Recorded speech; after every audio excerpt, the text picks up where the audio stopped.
Student lanes inilagay sa LRT2 at MRT3 para mapadali ang pagbibigay ng diskwento sa mga estudyante na itinaas sa 50% mula sa dating 20%. Epektibo ito hanggang 2028 para sa single journey tickets. Inflation o pagtaas ng presyo ng mga produkto at serbisyo sa bansa bumilis ng 1.4% nitong Hunyo. Ilan sa mga pangunahing dahilan ng mabilis na pagtaas sa singil sa kuryente, tuition at presyo ng baboy at manok.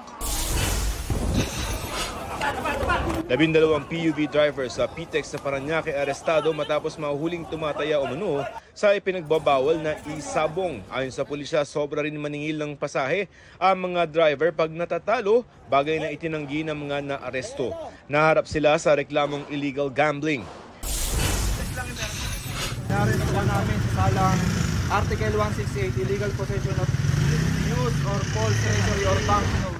Dalawang dating empleyado ng Pogo sa Las Piñas nakuhanan ng mahigit 100 piraso ng fake 1,000 peso bills. Ibinebenta raw ito sa halagang 150 pesos kada piraso. Itinanggi nilang kanila ang mga peking pera.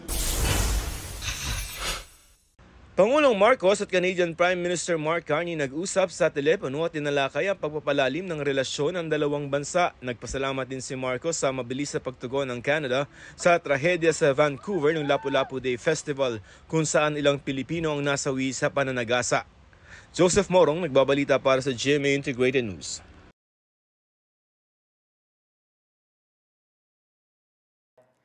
Huwag magpahuli sa mga balitang dapat niyong malaman. Mag-subscribe na sa GMA Integrated News sa YouTube.